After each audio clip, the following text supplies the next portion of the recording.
Hello everyone and welcome back to my playlist of microbiology which we are doing from medical microbiology textbook जो कि Levinson length की text book कहलाती है. Chapter number 14 आज हम start करेंगे which is overview of major pathogens and introduction also to anaerobic bacteria. Now यहाँ से जो एक सीरीज ऑफ लेक्चर्स स्टार्ट होने लगा है that will be composed of various different pathogens जो क्लिनिकली बहुत रेलिवेंट हैं. आज के इस चैप्टर में उन पैथोजेंस का एक इंट्रोडक्शन दिया है, उनका क्लासिफिकेशन का एक पैटर्न बताया है ताकि अगले जो चैप्टर्स हैं उसमें आपको पढ़ने में आसानी हो. So overview of the major pathogens. When we say major pathogens का मतलब ये है कि क्लिनिकली रेलिवेंट पैथोजेन जिनसे होने वाली पैथोलॉजीज क्लिनिक्स में आप डे टू डे रूटीनली देख रहे होते हैं. The major bacterial pathogens are present in this table. अभी इस टेबल को हम गो थ्रू करेंगे and they are in detail described in chapter 15 to 26. यानी ये चैप्टर नंबर 14 है और चैप्टर 15 जो कि अगला चैप्टर होगा वहाँ से लेके चैप्टर 26 तक यानी तकरीबन 11-12 चैप्टर्स हैं जो मेजर पैथोजेंस पे फोकस करते हैं. सो माइक्रोबायोलॉजी का मेन क्रक्स है जो अभी हम स्टार्ट करने लगे हैं. तो हम हर चैप्टर पे अलग अलग वीडियो होगी ज़ाहिर है ग्राम पॉजिटिव ऑर्गेनिजम्स पर, ग्राम नेगेटिव ऑर्गेनिजम्स पर. बट टू बिगिन विद इस चैप्टर में इन सब का एक इंट्रोडक्शन आपको दिया है. So if we have to classify the major bacterial pathogens, उनकी मेजर क्लासिफिकेशन इस टेबल में मौजूद है. So there are organisms which are readily gram stained. यानी अगर मेरे पास से फॉर एग्जांपल ये किसी बंदे की नाक है और मैं यहाँ से स्वैब लेता हूँ और स्वैब लेके मैं इसको किसी मीडियम में डाल देता हूँ तो अब यहाँ मेरे पास बैक्टीरिया आ गया. इस बैक्टीरिया को मैं एक स्लाइड पे डालता हूँ और इस पर एक केमिकल स्टेनिंग का प्रोसीजर करता हूँ जिसे हम नाम देते हैं ग्राम स्टेन. अगर ये ऑर्गेनिज्म ग्राम स्टेन से स्टेन हो जाते हैं या ये they take up the gram stain so they are then termed as readily gram stained. Then there is a group of organisms which are not readily gram stained. इनकी cell wall का structure ऐसा होता है कि ये ग्राम stand जो कि chemical है उसको अपने सेल के अंदर एब्जॉर्ब भी नहीं करते. So they are called not readily gram stained micro organisms. और इस कैटेगरी में आते हैं obligate intracellular bacteria. These are the bacteria जिनको जिंदा रहने के लिए सेल के अंदर का एनवायरनमेंट चाहिए just like viruses. So these are called obligate intracellular bacteria. Examples include chlamydia and rickettsia. They can not be stained by gram stain and they cannot survive outside the cell, so they definitely have to be inside the cell. Then there is a category which is non-obligate intracellular bacteria. So they are intracellular preferably, यानी अगर इनको cell के अंदर का environment मिल जाए तो अच्छी बात है, लेकिन ये सेल के बाहर भी सर्वाइव करते हैं. And their examples include mycobacterium जो कि टीबी करवाता है, माइकोप्लाज्मा नमूनिया का एक important organism, treponema and leptospira. ये दोनों ही categories are not stained by gram staining. तो ये आपको बिल्कुल क्लियर होना चाहिए. अब वो ऑर्गेनिजम्स जो ग्राम स्टेनिंग में स्टेन हो जाते हैं they can either be round. If they are round they are cocci.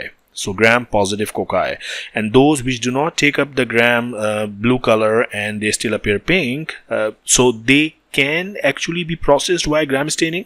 बस ये स्टेन लेते नहीं हैं. इनके जो स्टेनिंग पैटर्न है वो इस तरह से इनके सेल वॉल का स्ट्रक्चर है कि केमिकल्स इसमें डिफ्यूज करते हैं but they appear pinkish in colour. So they either appear pink और purplish blue. So if they are appearing purplish blue we call them gram positive. If they are appearing pinkish we call them gram negative. So if they are rounded and blue for example, so they are called gram positive cocci. If they are rounded and pink they are called gram negative cocci. So round मतलब cocci और अगर ये blue color ले रहे हैं then they are called gram positive, and if they are taking pink color just like this they are gram negative. इसी तरह अगर rods हैं so gram negative rods if they are pinkish in color, pinkish red. If they are bluish in color and still rod shaped they are called gram positive rods. So based on the gram staining they can either be divided into gram positive organisms or gram negative organisms. Based on the shape they can be either divided into cocci or rods. Okay, so that's one way of classifying them. और फिर इनके examples हैं. So gram positive cocci, the world famous Staphylococcus and Streptococcus, and also the Enterococcus which are directly associated with your gut. And gram negative cocci, Neisseria, okay, very very important. And gram positive rods, all these examples, and we have so many examples of gram negative rods. Unme there are enteric organism, gram negative rod की example. These are the organisms which are present obviously associated with the gut, GI tract, enteric tract. So pathogenic inside and outside include Escherichia coli and Salmonella, which are primarily present within the tract only, not outside the GI tract. Shigella, Vibrio, Campylobacter, Helicobacter, they infect only inside the gut. Okay, then there are organisms which are typically important for outside the gut pathology, and they include Klebsiella, Enterobacter, Serratia group, also Pseudomonas, Proteus, all these organisms. Then there are organisms which are respiratory pathogen. They include Legionella, Bordetella, Haemophilus, and organisms which are coming from animals include Brucella, Yersinia, Pasturella, and so ये जो table है ना boss, ये table आपकी पूरी microbiology bacteriology का खास तौर पे बिल्कुल बेसिक क्रक्स है. अगर आपने ये टेबल अच्छे से समझ लिया, अगर ये टेबल आपको याद हो गया, I tell you bacteriology is done. Because bacteriology में है यही, लिविंग ऑर्गेनिजम्स की जो क्लासिफिकेशन है, बैक्टीरियल पैथोजेंस की classification, they are either doable by gram stain, either they are not doable by gram stain. If they are doable by gram stain, either they take up the stain positive और negative.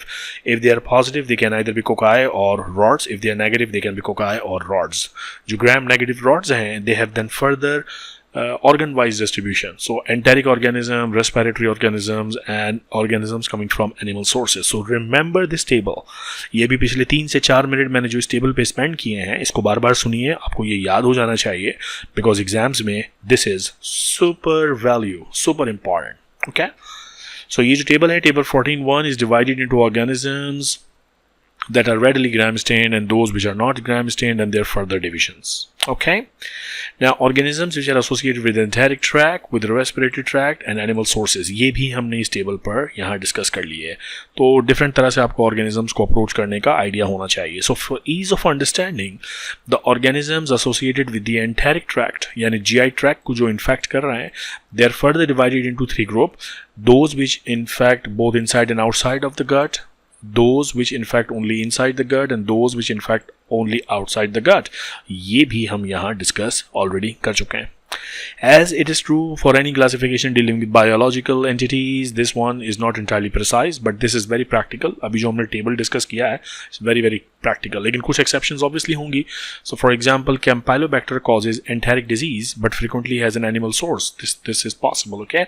So this is not 100% rule of thumb, but this is very practical way of classifying microorganisms, right? Now, तो ये तो हो गया जनाब overview of the major pathogen. अब obviously अगले जो चैप्टर्स आएंगे चैप्टर 15 से, ग्राम पॉजिटिव कोकाई पे फॉर एग्जांपल पूरा चैप्टर अलग से, कोकाई पे पूरा चैप्टर हम डिस्कस करेंगे. So if I show you the next chapter, this is a designated chapter on gram positive cocci, chapter 15. अगली वीडियो हम इस पर डिस्कस करेंगे. बट इस चैप्टर का पर्पस बेसिकली ये है कि आपको इन तमाम पैथोजेंस का एक अच्छा सा ओवरव्यू मिले कि भाई कौन कौन से ऑर्गेनिजम्स हैं जो आगे आपने डील करना है. Then the second part of this chapter is to introduce you with anaerobic bacteria. So anaerobes are characterized by their ability to grow only in the atmosphere, which contain very little oxygen, 20% of the oxygen tension. Therefore they are called anaerobic. ना अगर ये high oxygen tension में काम करेंगे तो फिर ये aerobic कहलाएंगे. But these organisms grow only when the oxygen concentration is very very poor. It means that they grow poorly if there is good oxygen. ठीक है ना, ये अब दोनों एक ही बात है, अलग अलग तरीके से मैं कह रहा हूँ कि they grow very well if the oxygen concentration is very very low, and they grow very poor if the oxygen concentration is good. So they are a heterogeneous group composed of a variety of bacteria, from those that can barely grow in 20% oxygen to those that can grow in less than 0.00. इतनी कम oxygen में भी ये grow करते हैं boss, इसीलिए तो इनको anaerobic organisms कहते हैं.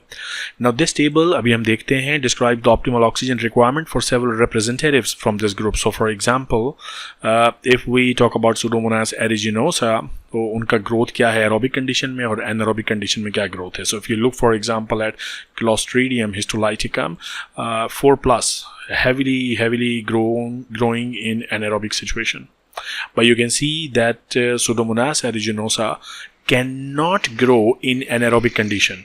इसीलिए इसको हम कहते हैं ऑब्लिगेट एरोब. ये सिर्फ एरोबिक कंडीशन में, यानी सिर्फ ऑक्सीजन की प्रेजेंस में ग्रो करेगा, ऑक्सीजन की एब्सेंस में ये ग्रो ही नहीं करता. देन इसेरिशिया कोलाई है, ये दोनों कंडीशंस में ग्रो करता है. They are called facultative anaerobes, यानी एनारोबिक कंडीशन होगी तब भी ग्रो कर रहा है, एरोबिक में भी ग्रो कर रहा है. देन देयर आर एरोटॉलरेंट ऑर्गेनिजम्स, यानी ये वो ऑर्गेनिजम्स हैं जो एरोबिक में कुछ ना कुछ ग्रो शो करते हैं in the presence of oxygen, but they prefer कि ऑक्सीजन ना हो. एनारोबिक बिहेवियर ज़्यादा प्रिवेल करता है इनमें.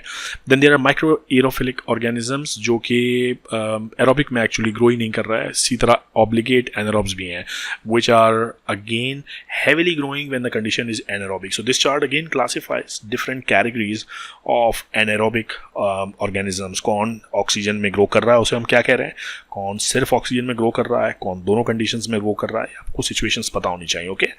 In addition to oxygen concentration, oxidation reduction potential of a tissue is an important determinant of the growth of anaerobes.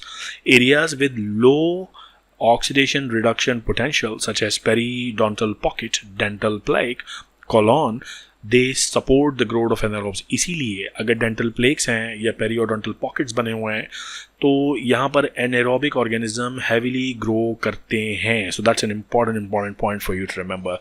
Infection in teeth is therefore an important phenomena. Now, aerobes of medical interest, obviously हम उन organisms में interested होते हैं जो clinically important हैं, जो medically important हैं. The anaerobes of medical interest are presented in this table. अभी इस टेबल को हम गो थ्रू करते हैं. Right. So there are anaerobes which produce spore to reproduce themselves. There are those which are non spore forming. And the non-spore formings are either rods or cocci. But you notice that spore forming are only rods and they can be stained by gram staining.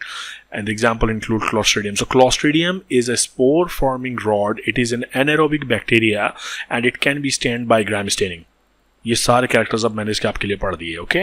इसी तरह non spore forming, ये सारी examples हैं. So if I have to classify lactobacillus can be stained by gram staining. It's a non spore forming rod. It is an anaerobe. Okay. So you should know how to read the table.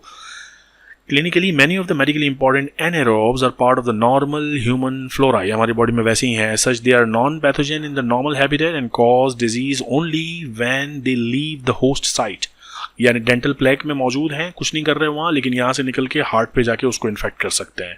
The two prominent exceptions are clostridium botulinum and clostridium tetani. These are the agents which cause botulism, which is caused by Clostridium botulinum, and tetanus, which is caused by Clostridium tetani. They come from soil and they infect you big time, big infections. Clostridium perfringens, another important human pathogen, is found in the colon and also in the soil. These are all clinically relevant.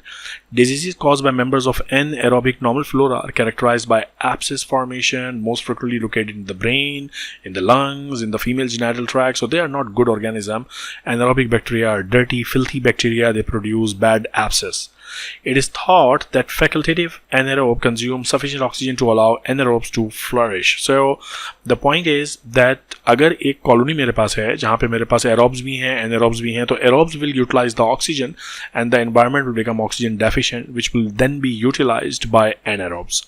3 important findings on physical examination that arouse suspicion of an anaerobic infection are foul smelling discharge, gas in the tissue. So if you know abscess है और वो बहुत ही foul smelling है, think about anaerobic infection. Gas tissues में अगर है तो perfringes, think about anaerobic infection.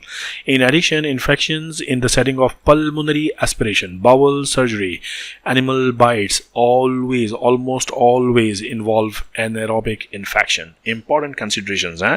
Lab diagnosis, 2 aspects of microbiological diagnosis of an anaerobic infection are important even before the specimen is cultured. Usually आप bacteria को culture करते हैं, उसको grow करके देखते हैं, बट उससे भी पहले 2 इंपॉर्टेंट बातें. Number 1, obtaining the appropriate sample. Number 2, and rapidly transporting the sample to the laboratory. अगर ये दोनों कंडीशन कॉम्प्रोमाइज़ होती हैं तो आपका ग्रोथ जो है ऑर्गेनिज्म का वो कॉम्प्रोमाइज होगा. इनको हम नाम देते हैं, इस तरह के पैरामीटर्स को we call them pre analytical factors. यानी लैब में जो भी आप टेस्टिंग कर रहे हो उसको आप नाम दोगे एनालिटिकल फैक्टर, लेकिन जो इससे पहले का काम है यानी transport of the sample, collection of the sample, this is all called pre analytical. So pre analytical is very important. सही सैंपल लेबॉर्ट्री पहुँचेगा तभी तो वो सही एनालाइज होगा, है ना. Now, in the laboratory, the cultures are handled and incubated under anaerobic condition because you are growing anaerobic bacteria.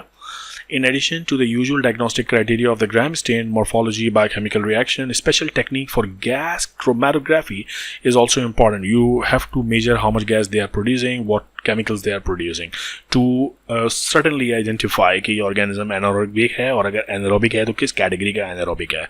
Remember, बहुत सारे anaerobic organisms हैं, ये रहा उसकी classification का table. In general, surgical drainage of the abscess, this is what you do, and there are common drugs which you use for anaerobes, including penicillin G, cefoxitin, chlorphenicol, Clinda, and Metro, or routinely used drugs. Okay. Note, however, that many isolates of the important pathogen, such as B. fragilis, produce beta-lactamase. अगर beta-lactamase बनाएंगे तो penicillin काम नहीं करेगी. Note also that aminoglycosides such as gentamicin are not effective against anaerobes because they require oxygen-dependent process, and these organisms are इनका oxygen से ताल्लुक ही नहीं है. They are anaerobic bacteria, so Genta is usually not effective. Okay, so that's all about a very quick overview of medically clinically important microorganisms, bacteria particularly, and also the anaerobic bacteria. With this, अब अगले chapter से हम एक clinically relevant bacteria का group pick up करेंगे और उसकी details study करेंगे. So next video will be on gram-positive cocci. Stay tuned. My name is Professor Asif Qureshi and you are watching Dr. Asif Lectures.